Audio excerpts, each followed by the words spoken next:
Howdy folks, welcome back to Roottreemania, where last time we read a lot of stuff, but we didn't make any progress in putting any information in, I don't think. And we failed to find your maiden name. That's kind of what I was hoping for. We dug into a lot of your stuff, like your music and whatever, but there was nothing, I guess the thing is, it gave us this. Is there, something hidden in this that I didn't notice? Sure, it doesn't have a number on it, but it might just be that, the number, this is the thing. It's not like this leads to any more evidence. This is the evidence. Let's just have a skim through it again. That Madsen chick and her two dads, my pappy's Clancy trust should keep you away. Was that talking about Sam? Pappy's Clancy trust should keep you away. Catching a sermon from a geezer who's never known hurt but blurts out these claims that somehow we're sinners.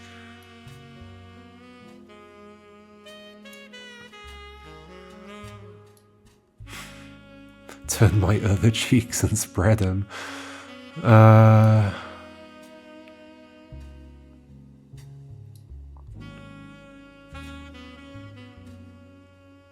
I mean, I guess this is a reference to your mum, Joanna.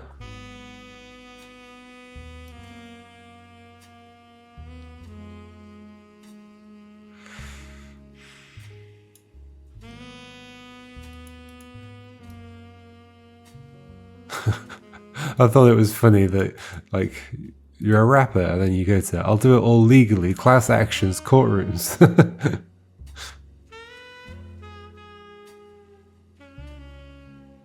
And then just that. I'm not seeing anything. Okay. We have plenty of other things to follow up on though. So, back to notes. Did we already look you up? I feel like we did. Yeah, let's look up Root then. Because you've got a new owner, new manager, whatever. The Root website is a small memorial section to the deceased members of the family, but it contains no new information. The most recent catalogue, spring 1999, had an entirely black cover with no text on it. On the leadership page, you learn that Root is currently managed by a designer who is apparently Brenda White's second in command. You don't recognise her name, and she seems unrelated to your search. Okay. There's also a scholarship page. On it, you find information about the Roottrees Sisters Fashion Scholarship. It is awarded to 3 underprivileged high school girls each year who wish to pursue a career in fashion. Apparently, it also gives them an opportunity to show off their designs on professional models on a real runway. According to the site, the funds was created directly from shares that would have contributed to the inheritance of the Roottree Sisters if they were still alive. Like other aspects of the Clancy Trust, it's managed by... Here we go. That's the outside legal group. Okay. That's a good name to have, but then we can also look this up as well. Oh, nothing new comes from that. Okay. Oh, that's on the wrong page. Oh gosh, lots of stuff's on... No, general, that's fine, yeah. The yellow looks like it's highlighted to me, so it's like the page I'm on, but no, the grey one is the one I'm on. Okay, let's look up these. Rubie Legal Enterprises is the name of the law firm that has been hired by the Roottree Candy Company. The company is named after its head lawyer. Why is the L bold there? Rubie Spratt.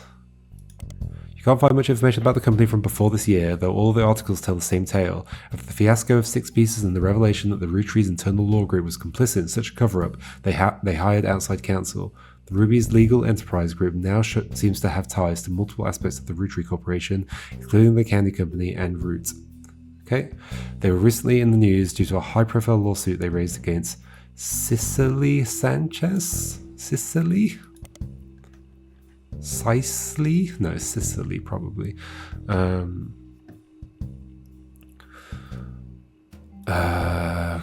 let's just follow this route now. Rubie Spratt, like her legal company, is relatively elusive.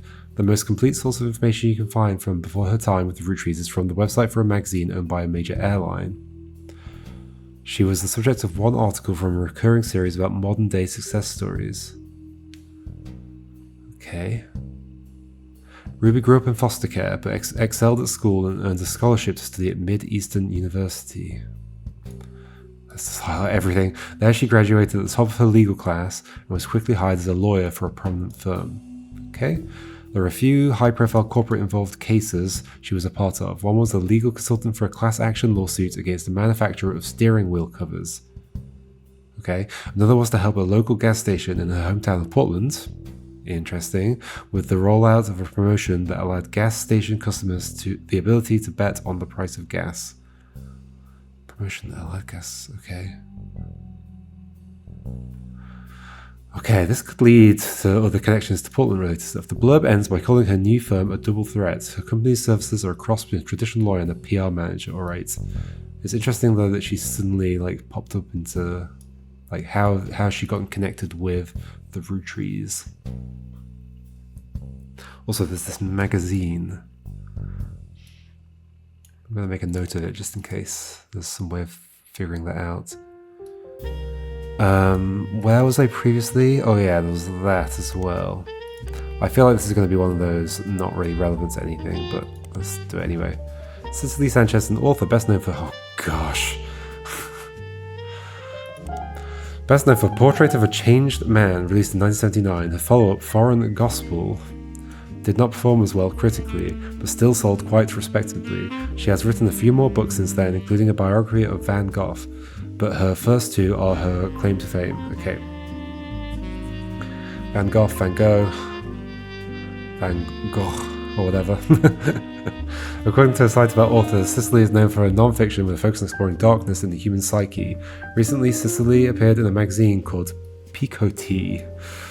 Oh, we have another thing, don't we? With an article about a book she had been commissioned to write for Guy Hudson. The magazine and Sisely has... Oh gosh, I've lost track of what's going on here. So, you're an author, you wrote these. Okay, biography of Van Gogh, we could put that in. According to the site about authors, Sisely, yes. Okay. Article about a book she had been commissioned to write for Guy Hudson. The magazine and Sisely herself were immediately issued a cease and desist due to its inclusion of pictures that she never had the rights to publish. The issue was pulled from store shelves, making it an instant collect item. So that's going to include photos of Guy with somebody else, right? Okay. Let's get this periodical. A Picotee is a category of flower with an outline around the edges of its petals. There's totally a way of getting that though, isn't there?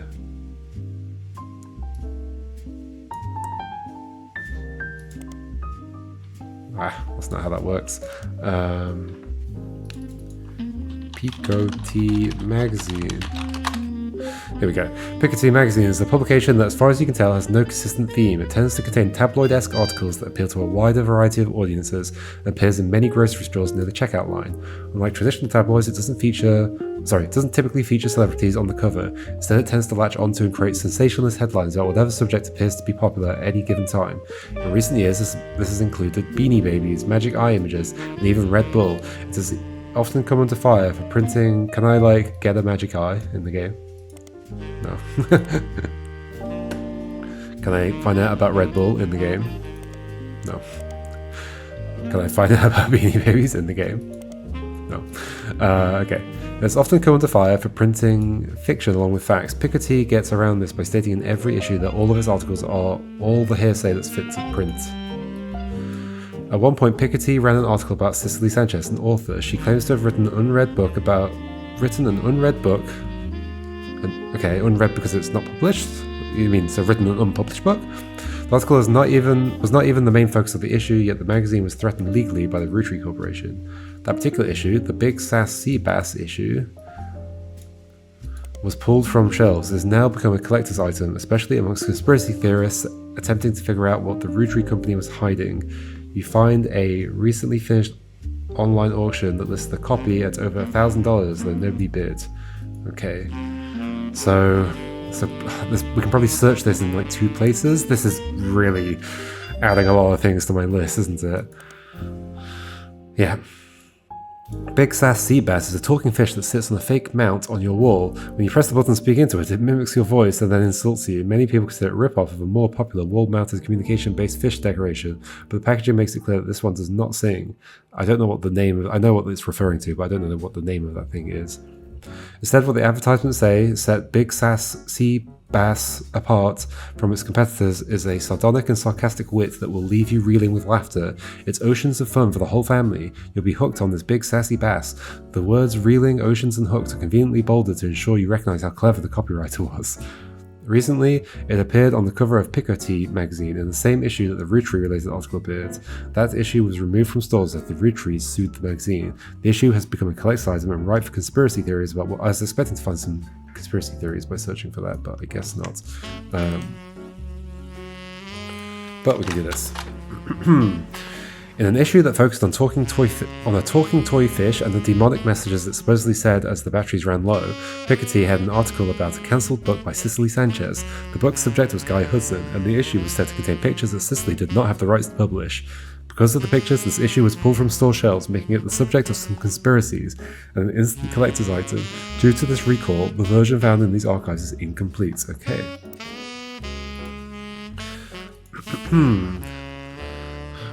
Baselbub. Okay, could this popular gift be filling homes with satanic messages?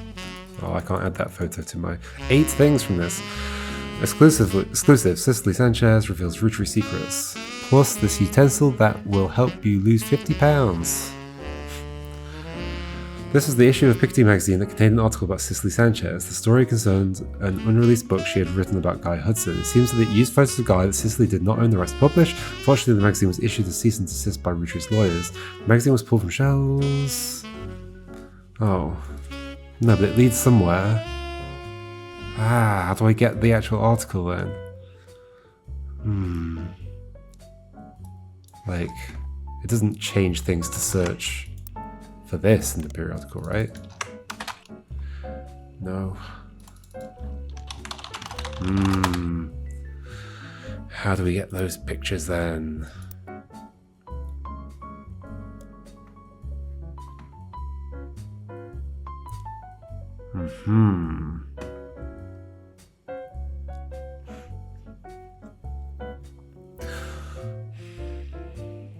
So there must be another way to find it. Not through the periodical search. We had other things highlighted, didn't we? Okay, let's go through some of these things, I guess. Probably need to search in the library, but we'll do this as well. Okay. Sisely Sanchez.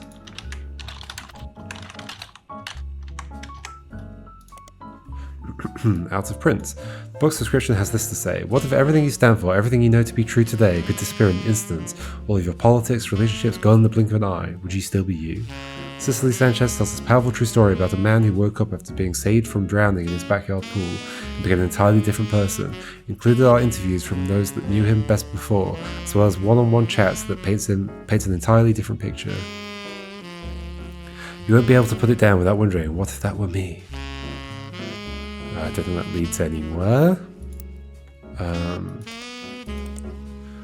Foreign gospel. I wish this had a drop down. Like after I've searched for something for the first time. 1984. Foreign Gospel tells the tale of a man from the Catholic Church who claims he was told by God that he should travel to Thailand and began to preach, specifically with the goal to convert 10,000 people. He returned to the United States after just over 2 years, claiming to have succeeded. This book tells his version of the story, but the author, Sisely Sanchez, also traveled to Thailand to investigate these claims and talk with some of the so-called converted. Is it miracle? Okay.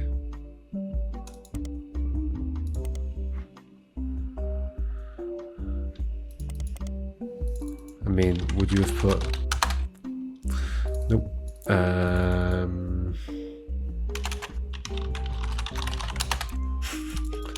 Okay.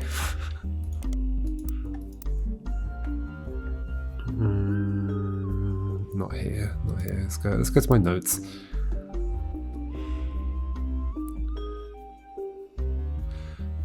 The university you went to. MidEastern University is a notable private college that advertises itself as midway between Maine and Miami. Okay. Their mascot is the Spectres, though they are not known for their sports program as much as their education. Okay, I mean, their mascot is the Spectres.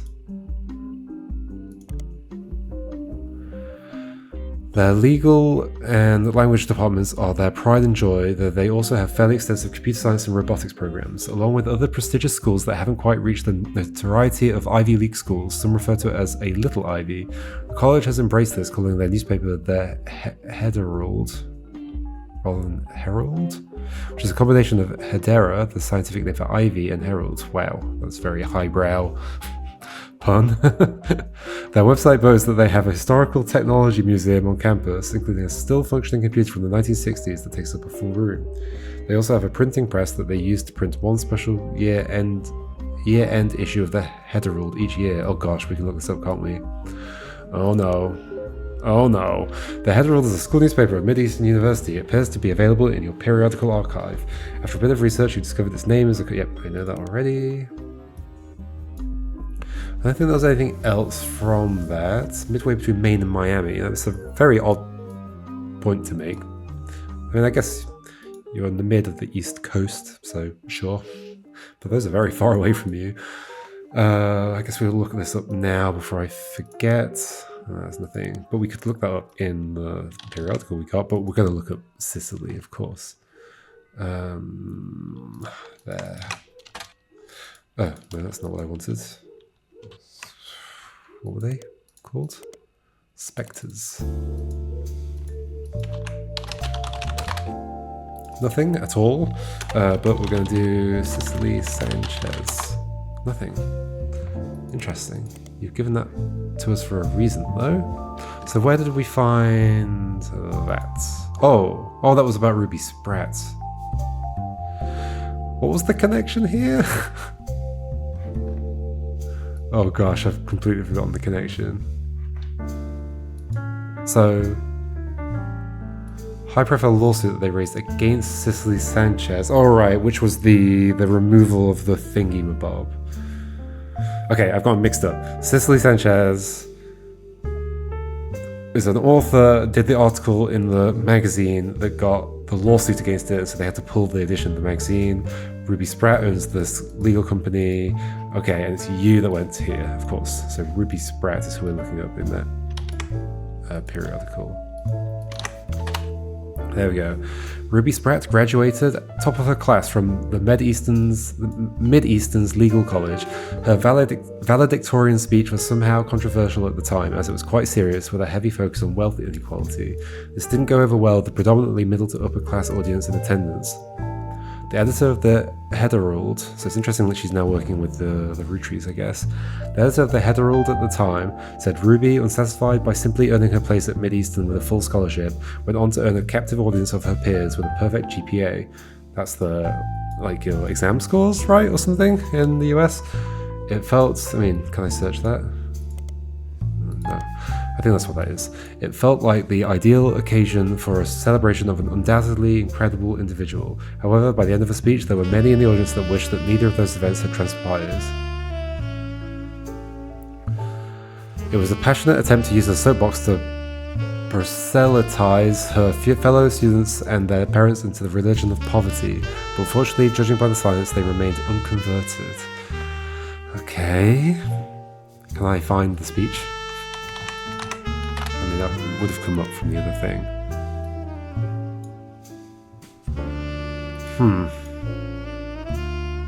Well, that doesn't lead anywhere then. There's got to be something else there, right? Who are you, Rubie Spratt?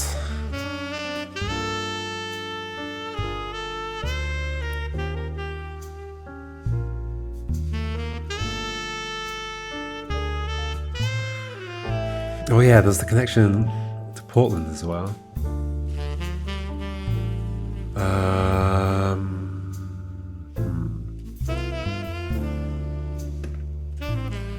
Oh, this clearly leads somewhere, but where?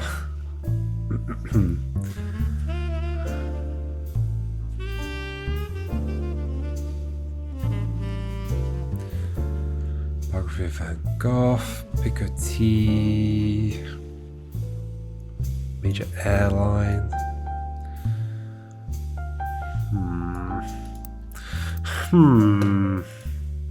This still has 8 things connected to it, apparently, that I can just get to from this. I don't believe you.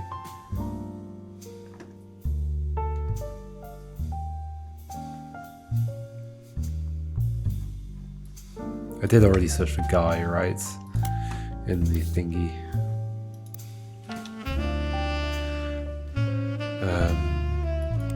Have I, like, yeah, I really wish it was easier to see, like,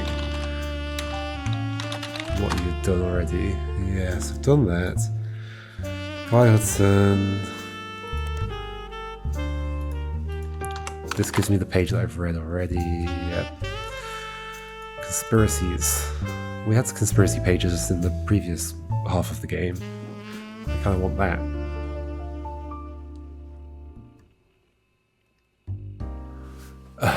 Okay, so what next? What next? What next?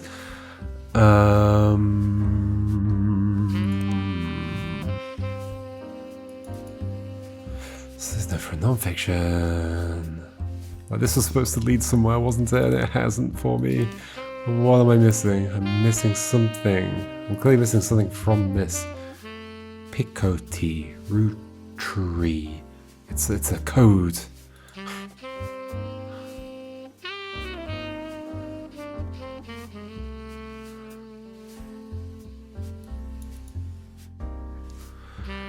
Like, how do we get to that article?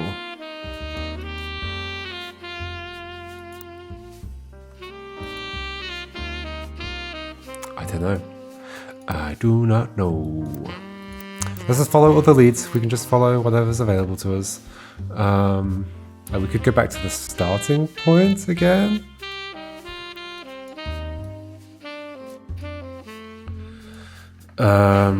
So I think we found out about this outside legal group. Did we ever search this?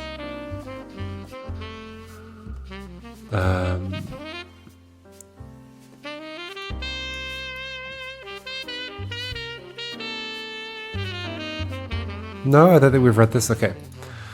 Roottreemania immediately followed the announcement that the rapper going by 5Ps was actually a Roottrie. Collectively, popular culture seemed to focus on the Roottrie family and 5Ps for a few weeks before everything felt oversaturated and society moved on.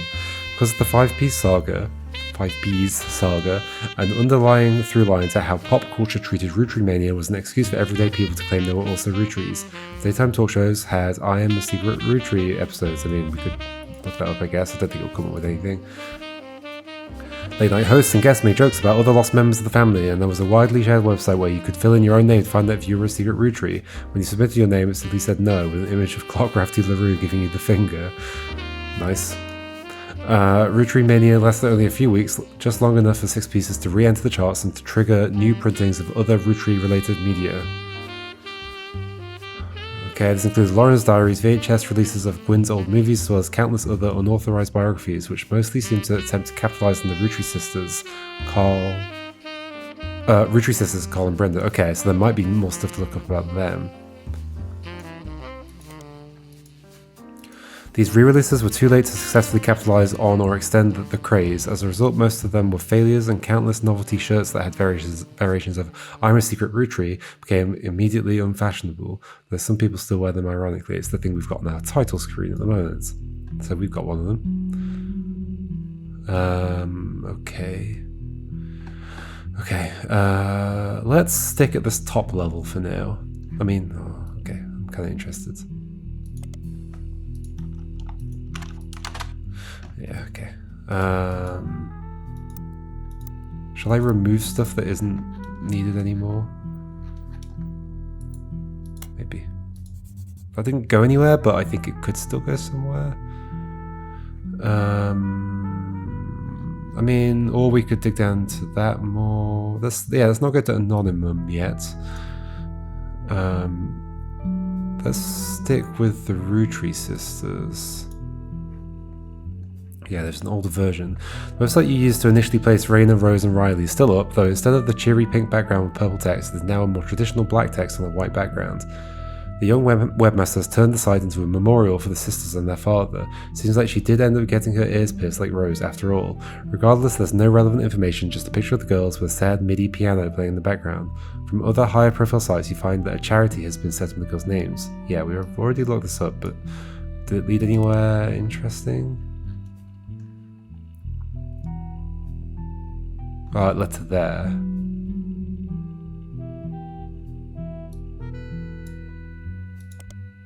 Hasn't been updated.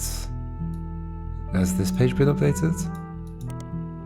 Yes. The Clansted Trust is the Roottrees company's unusual legal arrangement and the motivation for most of their major financial decisions. As a recap, the entire family earns inheritance directly from the profits of the candy company as well as their sister clothing company Root, with the period. This means that nearly every Rootree can potentially have a say in the company's high-level operations. Historically, this has caused the family to be slow to approve any major expenditures that could significantly dig into the profits. After the release of 6 pieces by Sam Madsen, the Clansted Trust came under heavy scrutiny. Sam, her children, and her grandchildren should have all been covered under the trust, according to the wording revealed during an internal family conflict between Ron and Rubie Roottree. Okay? It seems that those who trust the those who wrote the trust, Clancy Edward Roottrie at the direction of Elias Roottree, purposely deceived the rest of the family about the exact details of how it worked in an attempt to keep Sam and her father, Edward Clancy, his own twin brother,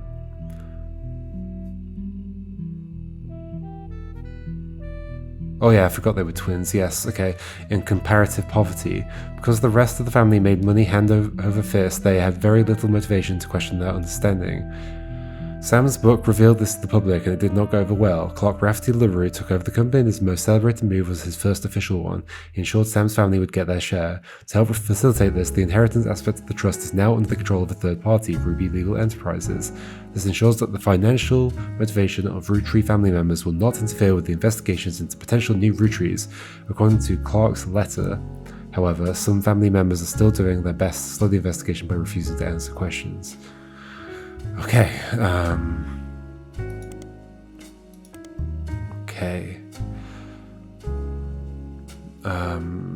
alright. I mean, should we search the individual sisters? Like Rose, Roottree. Obviously, you used to initially put... Oh, it's the same one. Are they all the same? Raina, Roottree. Riley, Roottree. Yeah, okay. Okay. Are we going into this? Who is this? Jane Doe Roottrie. Was that connected to Anonymom? Yeah. I guess we can start digging into that. Sure, let's do it. Anonymom was the second high-profile case after Felix Fellows of a potential new Roottree being added to the Clansted Trust. Instead of claiming herself a Roottree, however, she claimed she'd slept with Guy Hudson and that her daughter was a Roottree. The accusation came during the height of Roottreemania and began with a brief TV interview. She appeared in the shadows with a disguised voice and promoted an article about herself in News Time. Okay, something to look up there. In the TV interview and the article, she referred to her daughter as Jane Doe Roottree. The name Anonymom was not self-inflicted, it seemed to spring up organically because nobody knew how else to refer to her. The day after the News Time article, Sam Madsen publicly supported Anonymom due to some parts of the story she found particularly credible. With the momentum from Sam's endorsement, Anonymom went on a media blitz. Ultimately, this backfired. As more details came out, people became skeptical of her story due to the extreme similarity of 5 pieces. Her accusations even included many of the same details as his mother's story. This included her job, secretary, and the time period, late 70s. Okay, but I mean, Guy Hudson is a disgusting man. After fumbling the 5-piece story so publicly, the Roottrees were more prepared to handle all Clansted Trust-related cases.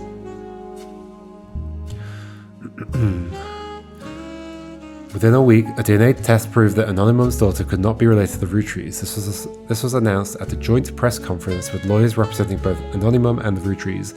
Each party ensured their respective clients provided accurate samples. So it's possible you slept with Guy Hudson, but your daughter's not actually Guy's daughter.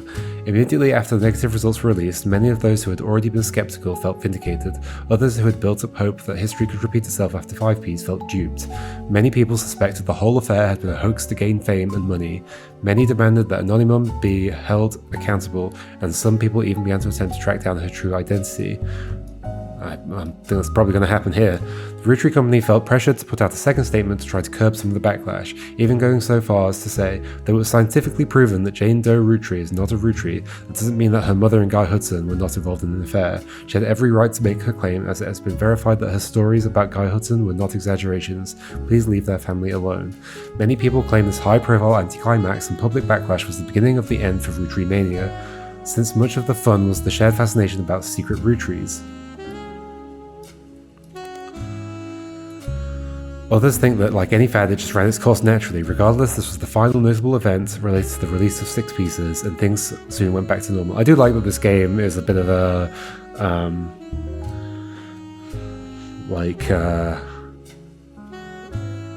not an analysis, but it kind of just talks about how the public and the media respond to certain things in quite a realistic sounding way, to be honest. Jane Doe Roottree. Wait, I probably could search for 6 pieces in the public library. Oh, that's the thing I haven't realised. Okay, and things soon went back to normal. Jane Doe Roottree has already been eliminated as a potential new Roottree by the company's lawyers, who are the ones verifying your work. Anonymous affair does not appear on your updated tree. Ah, okay, it does not appear. Right. I think it did say that earlier, actually. So first I want to do this. I completely forgot that I could search for that in there. I think I searched for it in Spider Search, but not the other place. So nothing for secret Rootrees except because of the punctuation or just in general. Okay. Yeah, I should have done this ages ago. Wait, who wrote 6 pieces? Sam Morden. 6 pieces. No? Is that not your name? Sam Madsen. Those names are too similar. Madsen.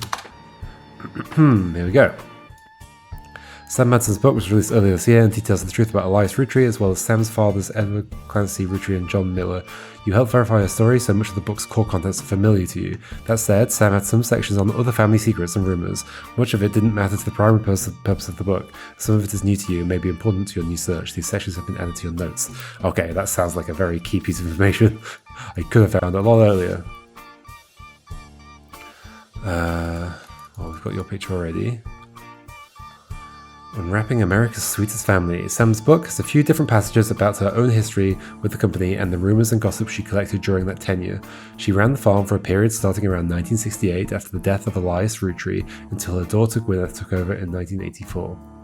Most of the relevant rumours coincide with the reign of Guy Hudson, who took over as president in 1978. Sam was very much not a fan of Guy, and according to 6 pieces, it was an open secret within the family that Guy was very much not a fan of remaining faithful to his wife, Patricia. Many of their hires at the time were young single women, and Guy often spent a lavish amount of money on private parties. This was 20 years ago, and Sam warns that most of it is hearsay. Still, you find the following information that may be relevant. One of Sam's farm supervisors was named Elizabeth. Okay. Elizabeth had a daughter who Sam never met, but who worked as one of Guy's secretaries. Elizabeth. According to Elizabeth, a caterer from a local restaurant called Antonelli's. Oh yeah, there was that other thing we had earlier on that was kind of like this, like a big long bullet point list that we might have to go through. That's probably important though. According to Elizabeth, Elizabeth's the farm supervisor. Elizabeth has a daughter, who was Guy's secretary. A kid from a local restaurant called Antonelli's met her daughter at one of Guy's parties, and they eloped quickly due to a pregnancy. Elizabeth wasn't aware that the party was for swingers. You mean eloped, not as in like a marital eloping. Elizabeth wasn't aware that the party was for swingers. Rumour has it that her daughter showed up with Guy and didn't seem comfortable switching partners. Showed up with Guy. So she was with Guy. Okay.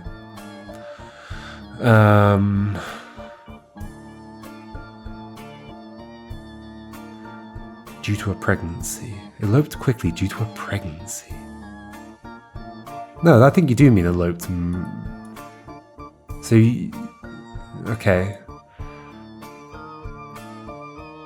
Okay, so I think what you're saying is that Elizabeth and Guy went to a swingers party together. Elizabeth wasn't in... Sorry, not Elizabeth. Oh, gosh. No, Elizabeth's daughter. Gosh.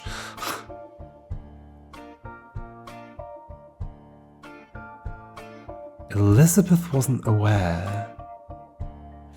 Okay, at the time of saying that. So Elizabeth's daughter went to a swingers party with Guy, but wasn't into it.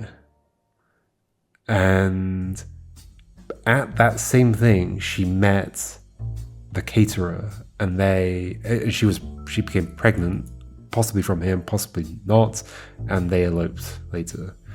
I think that's what you're saying, maybe. Make a note of this as well.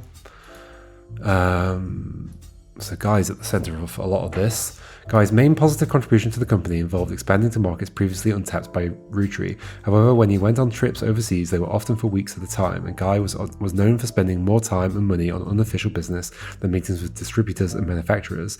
It was said that he bribed at least one politician to open a factory in Brazil. Okay. Don't know if we could find anything out about that. There's also a section, but that maybe means that you're bribing the politician, so you know something about the politician, probably. There's also a well, it's not blackmail, it's just bribed. Just bribed. There's also a section where Sam speculates that Elias may have also cheated on Gwyneth.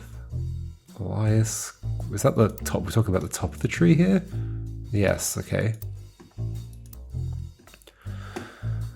I sort of suspected that. Gwyneth was always much kinder to Sam than Elias was, and was the first to invite Sam to family events. While she has no hard evidence, Sam always got the impression that Gwyneth was able to coerce Elias into allowing Sam back into the family using some kind of leverage, instead of it being a natural course of events. She mentioned that Elias and Gwyneth were known to loudly argue, sometimes about another woman.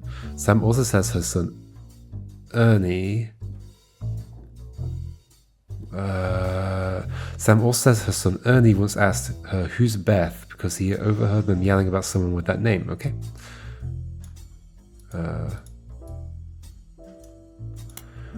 As far as Sam knows, Elias once had a secretary named Elizabeth. Yes, okay. Oh, a different Elizabeth than the supervisor from the farm. She never met her. Okay, so there's another Elizabeth there. How on earth do you find these people, though? Okay. Gosh, that's a lot of leads. I guess we're going to leave it till next time.